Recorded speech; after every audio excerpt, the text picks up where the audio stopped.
We live in a world which now contains millions of video games from many different developers and companies.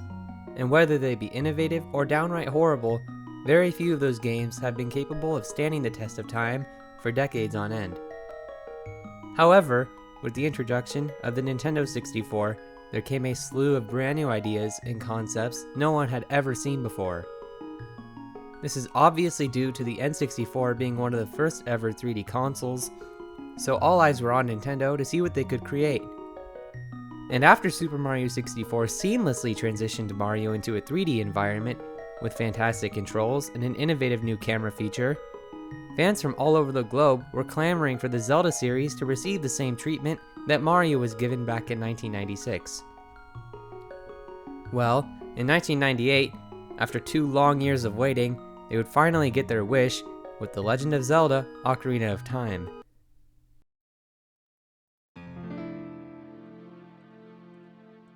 So the goal was clear from the start.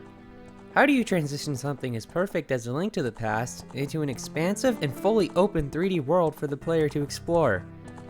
And I use A Link to the Past as an example here because many like to refer to Ocarina of Time as a 3D version of that game. And they certainly aren't wrong, from a certain perspective. These two titles share many of the same design elements, such as dungeons, similar enemies, and a wide variety of NPCs to talk to. So therefore, my goal in this video is to further show how Ocarina of Time took the formula from A Link to the Past and completely perfected all of its concepts for the next generation. So let's take a journey back to the golden age of video games, back to the Nintendo 64 era. Immediately after starting the game, we are given some quick dialogue before being thrust into Link's nightmare. This dream of his is foreshadowing what's to come later on in the game. We are then introduced to Navi through the Great Deku Tree warning Navi about the fate of Hyrule, if she doesn't seek out Link. So obviously, she's going to look for Link, and I'm going to take a moment to highlight how brilliant this opening is. We are taken into a first-person perspective of Navi's view as she flies around the Kokiri Forest searching for Link. This is a subtle way of showing off the village without taking away any of its magic because it's so fast-paced. After this, she finds Link and wakes him up, allowing the player to finally take control. Kokiri Forest is an absolutely perfect introduction, as it not only teaches us everything we need to know about the movement and controls, but it does all of this without seeming like a tutorial at all. There are people to talk to, platforms to run around on, and eventually you'll stumble upon this boulder maze, which leads you to your first item in the game, the Kokiri Sword. And once you obtain this weapon, if you notice the blades of grass placed throughout the forest and decide to cut them, you'll be given some rupees, and these are important as Link can't see the Great Deku Tree until he has a sword and shield, which must be bought from the store for 40 rupees. Collecting the money necessary for the sword is completely doable, however, as long as you thoroughly explore the village. But after this is completed, you'll meet one of the most unlikable characters in the game, that of course being Mido, this little elf-looking dude. He'll start pestering you about having a sword and shield before he allows you to speak with the Deku Tree. But once Link shows this stuff off to him, you'll be granted access outside of the starting area. It is here where you encounter the first enemy in the game, a Deku Baba. They can't move at all, their only attack being to lunge forward at Link, and if defeated, you're rewarded with the Deku Stick, which will come in handy later. So once you finally reach the Deku Tree, he explains how a parasite has fallen upon him, and that it must be destroyed. This gives us access to our first child dungeon in the game, the Great Deku Tree. So since this is the very first dungeon in the game, it is clearly going to be very easy, and mainly serve the function of getting the player accustomed to how a 3D environment works. As you may have noticed, this dungeon is incredibly vertical, and this was done to show how Ocarina of Time has advanced from the 2D Zelda titles, because climbing a giant tree like this was certainly not possible until now. Once you learn how to climb some vines and open doors, the room containing the first item is accessible. This is where you obtain the slingshot, and I like how, once acquiring this item, the player is forced to look around their environment to notice the ladder that must be shot down with the slingshot in order to progress. Games didn't really do that at the time, and even today it's difficult to find games that pull off tutorials like this so perfectly. At the very top of the tree, There aren't any doors remaining, so the game asks the player to use their spatial awareness and discover that Link can jump and break through the web here, bringing him to the lower section of the dungeon. Now this is where all the gold skulltulas are introduced. They function as a way of giving the player a completely optional collectible, which will directly benefit their arsenal once a certain amount of them are collected. These can be used to upgrade your wallet size, as well as rewarding Link with other treasures. But back to the dungeon, it is here on this lower level that we need to light a Deku stick on fire to progress through this web and continue on through the dungeon. Again, the Great Deku Tree is very simple, so while these puzzles may look extremely easy to us now, they were genius during the time this game was created, as many people were still getting used to this brand new way of gaming. The rest of this place is more or less the same, but it also introduces swimming controls and minor block pushing puzzles that get pretty frustrating later on in the game. Even the boss fight was very smartly constructed, as it won't automatically start or anything like that. You actually need to look up in first person mode to notice this giant creature known as Queen Goma crawling around on the ceiling. And once you do this, the fight begins. It's very simple, mainly just requiring the slingshot is used on her eyeball to take her down, so Link can wail on her with this tiny sword. So yeah, after she is defeated, you're given the very first heart container in the game, and taken outside where the Great Deku Tree is waiting to tell you that your efforts were great, but the parasite is still destroying him. He is still dying, and we must seek out Princess Zelda in order to better understand what is required of us, and to save Hyrule. But before we leave, Saria here has a nice little gift for us, her wooden ocarina. This is the main gimmick of the game, of course, and I personally love it because Koji Kondo, being the musical genius he is, was somehow able to craft several different songs that all sound amazing, using only 5 notes. Alright, now it's finally time to cross Hyrule Field, and okay, never mind. We must sit here and listen to this lovely tumor give us advice we don't need, only to ask us if we want to hear his words again. No. Hyrule Field is pretty interesting, mainly due to the fact that it has nothing going on at all. It's super bare and hardly contains anything in it to make it fun. It usually just ends up being a chore as you roll your way around to your next destination. But you know what? That's totally okay. After all, this was the very first 3D Zelda game, and even though it may be vast and empty, this rendition of Hyrule Field is very respectable, because the team clearly tried hard to make every location coexist with one another. Because if there's one thing this area has going for it, it's how seamless the whole world feels. Alright, so making your way through Castle Town, there's a stealth section that shortly follows. There's a bunch of guards standing around, and there's this one path I've always taken to avoid them, but I'm not sure if there's any other way. After that, this game highlights one of the biggest reasons I love it so much. That being the characters. For a Nintendo 64 game, it sure does a great job at giving all the citizens of the world a ton of charm like we see here with Talon. He's being lazy and his daughter Malon is on the other side of the field all frustrated because he's forgotten about her again. It's little touches like these that really pull a world together for me and make each playthrough memorable, thus creating a more enjoyable experience.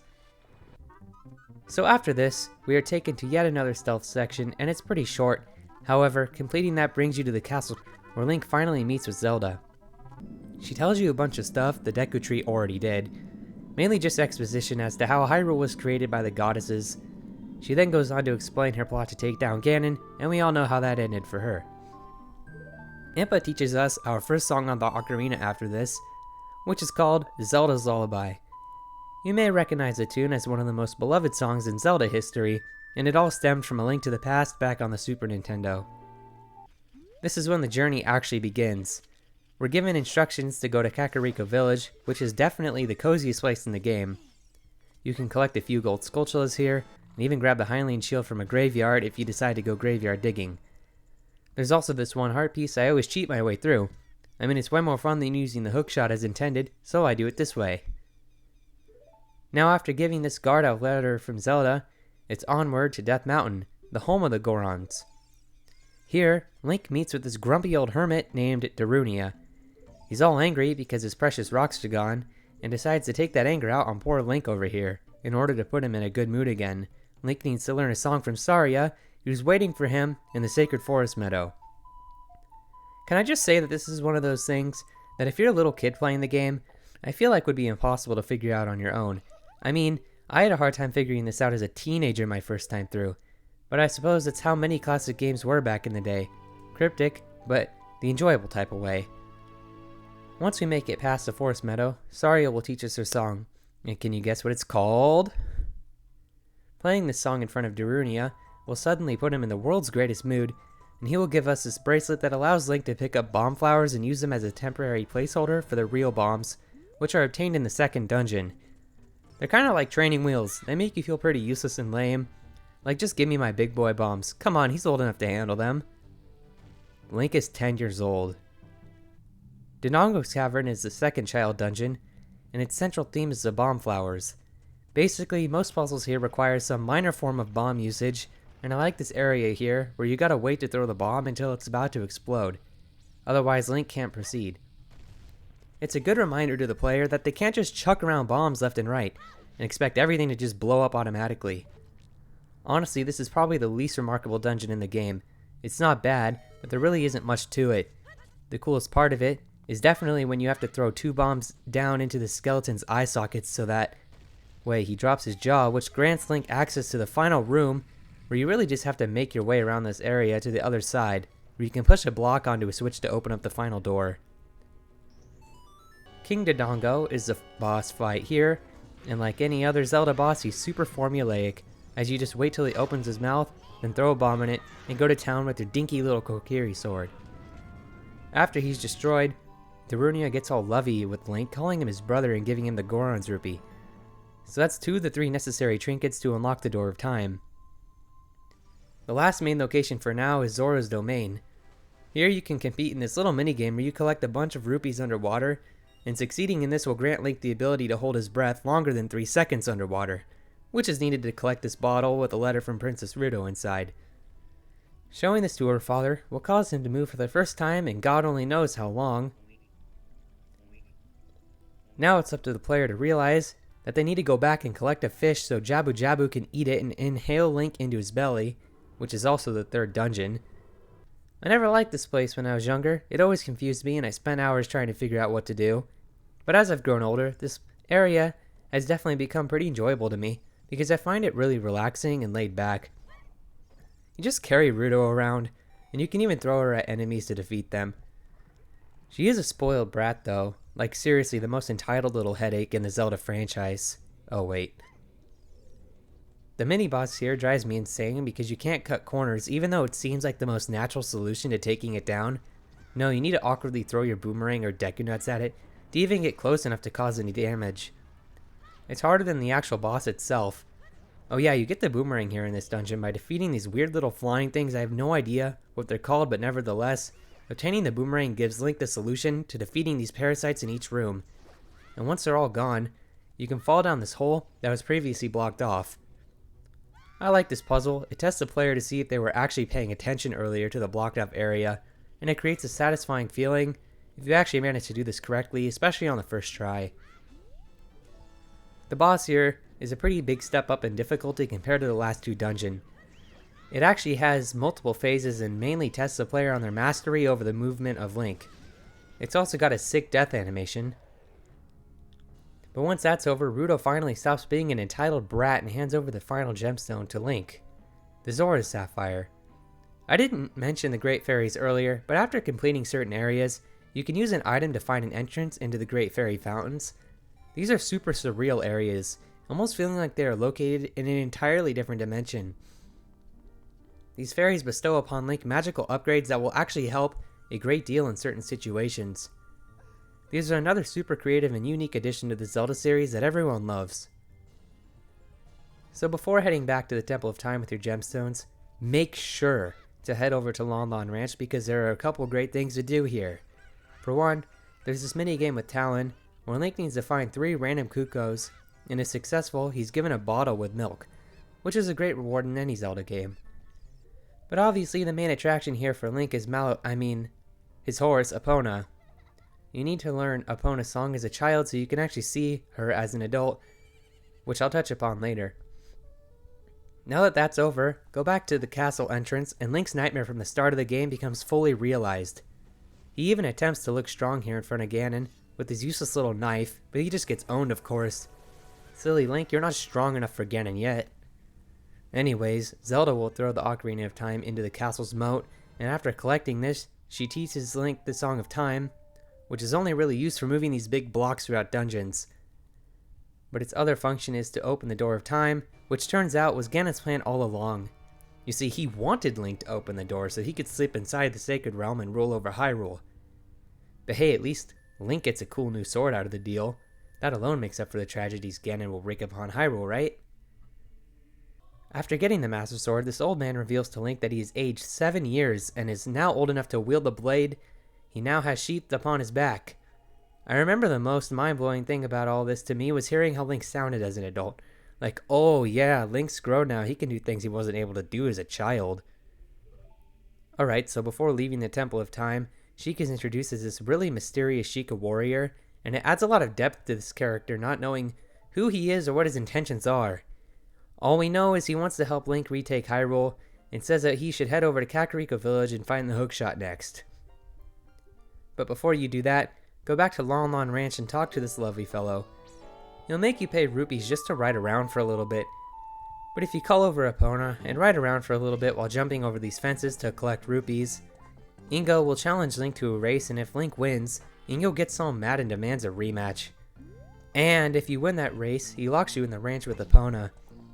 Not knowing that we can literally go jump over this fence here and officially claim Epona as our own. So now head over to Kakariko Graveyard and pull back this tombstone right here. Dompe, the gravekeeper from earlier, is now a ghost and challenges Link to a race. Why does everyone want to race Link? This can actually be kinda tough if you're not careful because Dompe moves pretty fast, and if you lose him, the whole race restarts. But winning this race forces Dompe to concede, rewarding Link with the hookshot, which is now how the first adult temple is accessed. It's time for a trip back to Kokiri Forest and through the Lost Woods again, as you need to travel through the Sacred Forest Meadow while dealing with these very frustrating moblins. They keep knocking me into the water. I was getting pretty upset over these giant pit bulls with spears, but making it through this area will cause Sheik to appear again, teaching Link the Minuet of Forest. This gives us the ability to warp back here whenever we want, even though there really isn't any use for it. Alright, now we can use our hookshot right here, and it's into the Forest Temple we go. This is one of, if not the most popular dungeons in Zelda history, and I have to agree, it is pretty cool. The music really sells the atmosphere, and the puzzles are actually really confusing and well crafted in most cases. This is also the first time keys are introduced, and it feels almost like the game is telling you that you aren't a kid anymore. And just like the real world, things are going to get much crazier and more difficult. The Forest Temple genuinely gives off an eerie vibe, like the whole thing is super dark, and you spend most of it trying to hunt down these Poes. And in order to do that, you need the bow, which is rewarded after defeating these Stalfos here. This enemy in particular is frustrating because they block almost all of Link's attacks and basically just require you to wait until they make a move before you can cause any damage to them. The bow is used to solve a variety of puzzles in this temple. As stated earlier, the only way to defeat the Poe sisters is by using your bow on them.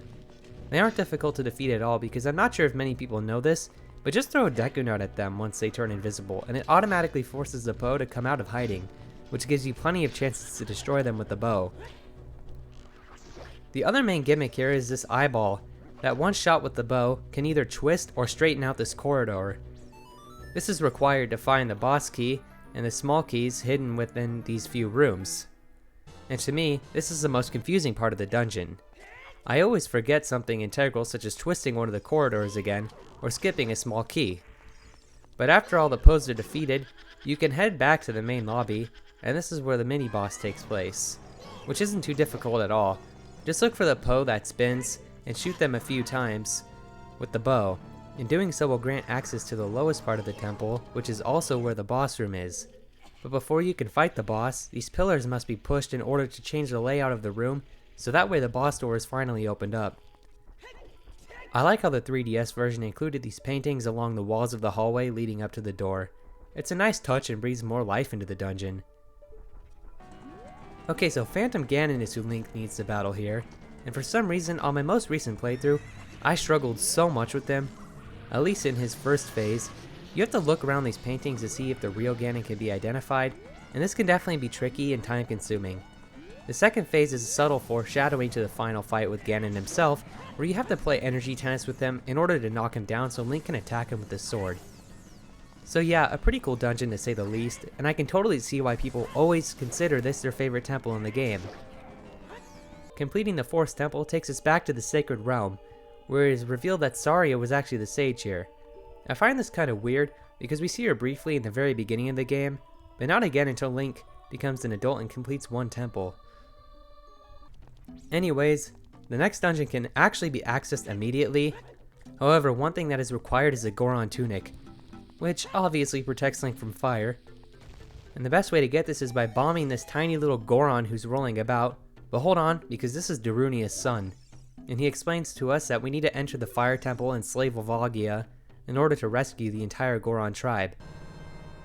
He then gives Link the fire-resistant tunic, and I just head straight for the dungeon, but Sheik stops us here to teach Link the Bolero of Fire, and it's just another warp song in case we ever need to come back to this area. I'm just going to get this out of the way now, but Sheik shows up before every temple to show Link a new song, which can then be used to teleport him to said temple. So now that we have that, it's time for my personal favorite dungeon in the game, the Fire Temple. I bet you didn't hear that hot take very often, I just absolutely love the core concept here. The main goal is to travel throughout the dungeon, freeing any Goron you come across. And the reason I love this so much is because it's genuinely fulfilling to rescue each and every Goron from the tribe. You feel like you're actually restoring Hyrule back to its former days, piece by piece. I also love the music here. And as you'll come to find out, each song perfectly fits the atmosphere it was created for. It really shows the brilliance of Koji Kondo, that he was able to perfectly craft songs for each atmosphere in the game, and he knew that since songs played within each dungeon would likely be on for at least 30 minutes to an hour, they had to be low-key, ambient pieces to really sell the mood, and he captures it perfectly every time. So back to the dungeon itself, you get the Megaton Hammer here, which is probably the most underutilized item in the game, as it's really only used to smash a few blocks here and there. Obviously, it's used the most here in the Fire Temple, and mainly just serves as a tool for unlocking more ways to save the Gorons. You fight Volvagia here, as stated earlier. He's a big dragon creature that flies around, and the room you fight him in is super cool. Everything here is just so red, but it looks amazing, and besides the final fight in the game, this is probably the most cinematic encounter Link faces. As you'd expect, Darunia is the sage of the Fire Temple, and by saving his tribe, you're rewarded with his medallion.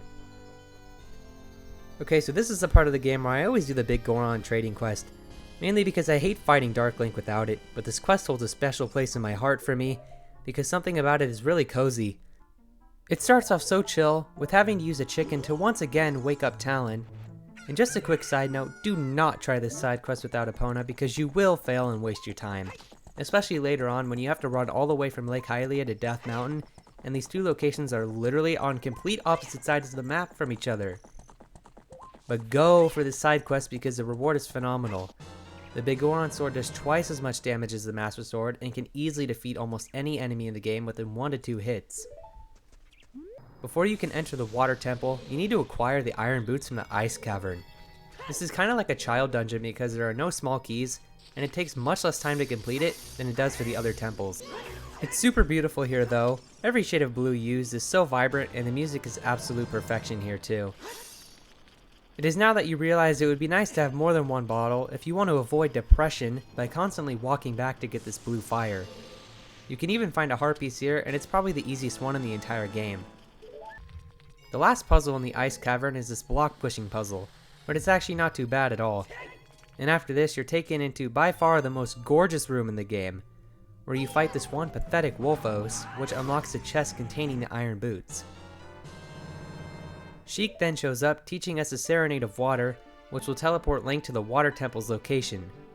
I love the cinematic here. The camera pans around the room and shows off these beautiful set pieces.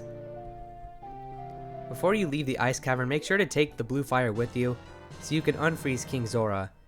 This is because he will also give you a free tunic, that being the Zora Tunic, which allows Link to breathe underwater, and obviously comes in handy with the Water Temple.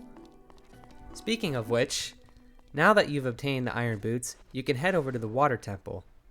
Ah, here we go. This dungeon has obviously seen a lot of hate from players since its release back in 1998, but recently, it seems to be getting more praise than ever before. I think the 3DS version of Ocarina of Time played a huge role in this, partially because the updates made to the temple itself, along with the much needed quality of life feature, turning the iron boots into an item rather than a piece of clothing like it was before. Now you can just click a button and instantly wear the boots, rather than being forced into the menu every few seconds just to put them on and take them off. But besides that, the water temple is a pretty great dungeon actually. It really tests the player's memory and requires tons of backtracking by raising and lowering the water levels in order to uncover the many small keys hidden throughout. And the mini boss here is also perhaps the most memorable fight in any Zelda game up to this point. And I honestly can't see why. It seems the only reason people love this encounter is because it's Dark Link, and he obviously looks cool. He's like an evil reflection of Link. But if we're taking the actual mechanics of the fight itself into consideration, this is actually a very poorly constructed battle. Simply because rather than being an AI, Dark Link just mirrors your every move, which can lead to tons of glitches. Needless to say, I used a big Goron sword on him. Goodbye. We're now given the long shot, which is just an extended version of the hook shot. It's still pretty fun though, as it can be used to reach faraway objects, and I also always loved just sending Link flying around.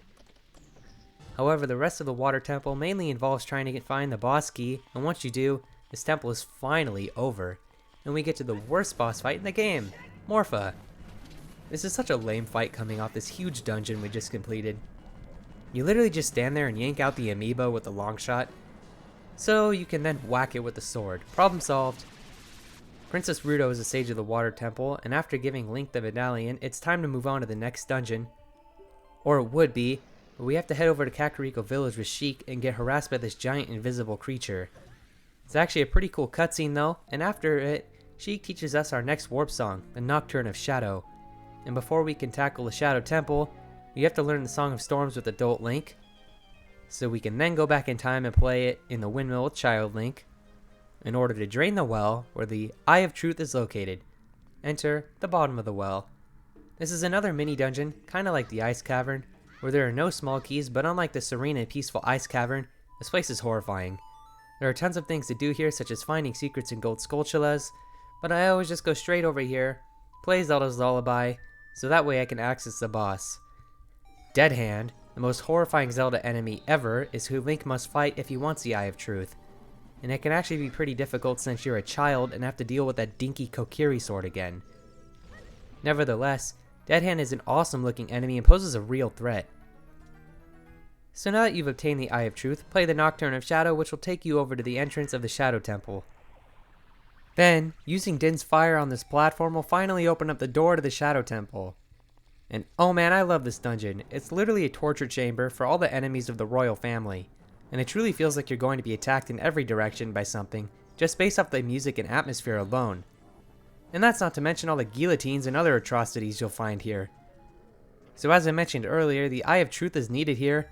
Well, not 100% needed, but unless you want to aimlessly walk around for hours, it's very smart that you have it, so you can easily find your way through the dungeon. The main item here is the hover boots, which are for some reason given to the player almost immediately upon entering the Shadow Temple. To get them, all you have to do is defeat another Dead Hand. And these are much more fun to use than the iron boots, because with the hover boots, Link gets all floaty and slippery, and it's fun to try and control him like this. This dungeon is also incredibly linear, but for some reason, it feels super long. I don't know if it's just me, but it feels like it goes on forever. However, personally, the best part of the Shadow Temple is this ferry ride where you fight a couple Stalfos. It feels really cool and stands out a lot because this is seen nowhere else in the entire game. That's another great thing about Ocarina of Time. Each and every location feels super distinct and creative in their designs. Every dungeon seems to have something completely unique to that temple, and that's part of the reason Ocarina of Time is so enjoyable and replayable. It never gets boring because the game is constantly throwing new things at the player. Anyways, Bongo Bongo is this temple's guardian, and yet again, this is just a great fight. You have to shoot his hands with the bow, and then use the Eye of Truth to see his weak point, which is his eye. Because, you know, every Zelda game has to have one of these. But yeah, repetitive but fun battle, which utilizes more than one item, which is surprising. So for some reason, Impa is the sage here, which is cool I guess, but unexpected at least for me. I don't know why she's the sage. Probably because she's a Sheikah, but who knows. This point in the game is where the adventure truly starts to wrap up, as there is only one major dungeon left. But first we need to travel to the Gerudo Desert and tackle this little mini dungeon, which has always been super aggravating to me. Like every time you're seen by a guard, they throw you in jail, and poor Link over here just wants access to the temple. You have to swiftly make your way through this place without getting caught at all, because there's these 4 carpenters that need to be rescued for the game to progress. Stumbling upon one of these guys will initiate some dialogue, then a little fight with one of the Gerudos, and they aren't tough at all, especially with the big Oron sword. After freeing all 4 carpenters, your talents will be recognized by this lady, and she'll give you unlimited access to the Gerudo's territory, which is good because we've wasted enough time here, being violently thrown into jail, so let's move on. We have to go through this haunted wasteland by locating the nearest flag and traveling to it. This is a really cool location. I love the ambience that the wind gives off. And once you're halfway through here, Link needs to run around in circles chasing this invisible Poe with his magnifying glass to uncover the Desert Colossus. You can get Nehru's love here from the Great Fairy, which is actually pretty useful in combat against tougher enemies. But besides that, upon entering the Spirit Temple, Link is met with a dead end, so we have to exit and talk to Sheik again, who teaches us our very last song, the Requiem of Spirit. We actually have to come back here with Child Link to complete half of the dungeon. This is a really cool concept, and I'm surprised it wasn't used anywhere else in the game, considering that time travel is literally the main concept of Ocarina of Time. But the Spirit Temple is another fan favorite, and I can see why. The music here is so cool, it really sells the whole Eastern European vibe, and the enemies here can be pretty tough. However, the puzzles are definitely the best part of the Spirit Temple. Like I mentioned earlier, every dungeon in this game strives to bring totally new ideas and concepts to the table, and this temple is no exception. You get to fight these cool enemies never seen before. Well, fight would be a bit of an overstatement because you literally just use Din's fire and they are taken out in a split second. At the end of this half of the Spirit Temple, Link fights the toughest enemy in the game, an Iron Knuckle. If you get struck by one of these guys, you will be taken out to put things lightly. They will literally send Link flying back, while also taking tons of hearts in the process, so it's best to fight the Iron Knuckles conservatively, especially as young Link. But after you beat the Iron Knuckle, Link finally finds his silver gauntlets, which were supposed to be for Naburo, but she's busy getting eviscerated, so they belong to us now. Hey, finders keepers, you gotta respect it. So now it's time for the second half of the dungeon, this time with adult Link, and now that he has the silver gauntlets, he can push this gigantic block down and proceed through the temple. This half of the temple is more or less the same as the first half. The puzzles are very similar, but still very fun to tackle.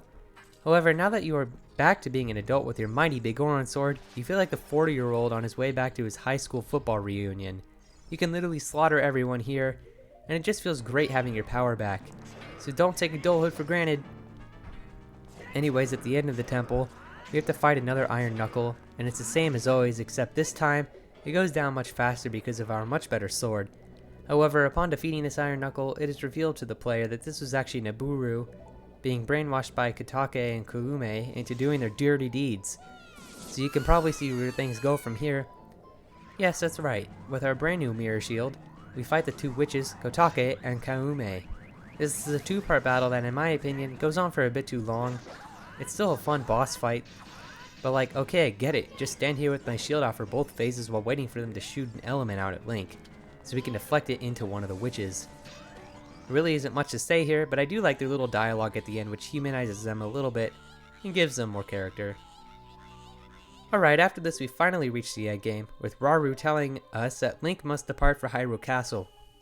There's this really cool little cutscene where all the sages form this rainbow road looking bridge which unlocks access to Ganon's castle. This is basically just a culmination of all the previous dungeons stuffed into their own separate rooms, and they act as these little mini challenges for the player to prove that they have mastered every aspect of the game before they can move on. These rooms are interesting, and it's cool to see how some of these areas have themes mixed together, which can make for a really unique and enjoyable atmosphere. This entire section of the castle is really unnerving. The music is ominous, and there isn't a single person in sight. You really do feel like you're single-handedly responsible for saving Hyrule, and without you, the world would be completely screwed over with no hope. After completing all these rooms, the final part of the castle is unlocked, which mainly involves fighting all sorts of enemies while slowly ascending to the top of the castle. This is really neat. It adds a perfect amount of tension and anxiety, especially with how the music gets louder and louder the higher you go. For reaching the top, Link finally encounters Ganondorf for the first time as an adult. And unbeknownst to Ganon, Link is fully capable dude now, with tons of weapons in his arsenal. The fight with Ganondorf himself looks amazing, but it really isn't that special. You just sort of stand there in one place and play energy tennis with him until he gets stunned. And after using a light arrow on him, you're finally able to deal damage with your sword. After this, Ganondorf curses the whole castle and causes it to start crumbling down, which turns this section into an escape sequence. It's not too hard, and it's really cool to actually escape this place with Zelda since, you know, up until this point, Link hadn't really gotten any interaction with Zelda as an adult, so it makes for an interesting little portion. However, once Link and Zelda do escape the castle, it seems like everything is just peaches and roses. It is until you start moving towards the wreckage, and Ganondorf, in a fit of rage, emerges from the rubble and transforms into the Demon King, Ganon. I love this battle, everything about it, to its very atmospheric music, to the lightning flashing across the sky. And I also recently found out that you can damage Ganon using Deku nuts of all things. So that's pretty cool. Even though they do almost no damage at all, the main way of damaging Ganon is by rolling underneath him and slashing his tail. And this is where the Big Oron Sword comes in extra handy, because if you don't have it, things are going to be an absolute nightmare for you, as you'll have to slowly defeat him with the hammer or light arrows, since he took away Link's ability to use the Master Sword. But after enough damage has been done to him, Zelda blasts this ray of light, stunning Ganon, which gives Link the chance to grab the Master Sword and finally cut into Ganon's skull. And that's the game. The Legend of Zelda Ocarina of Time is a perfect example of how to keep a game relevant for years on end. This game was released over 20 years ago and still has millions of people playing it from around the world and discovering new ways to beat the game as fast as possible. Ocarina of Time really was that influential, and it literally revolutionized the way combat works in third-person adventure games. With its Z targeting method, there truly are few games that will ever reach the amount of praise from the critics and audience alike. This is the most critically acclaimed game of all time, and it's no surprise why. Though it may be outdated in some aspects, certain things such as the combat and camera controls have continued to show up in every Zelda game since Ocarina of Time. It really is a revered classic that will always be remembered and played by thousands, and it will forever be used in examples on how to create a near perfect video game. Thank you so much for watching. This was a big project of mine, and I'm glad to have finally been able to put it out for all of you. Cheers!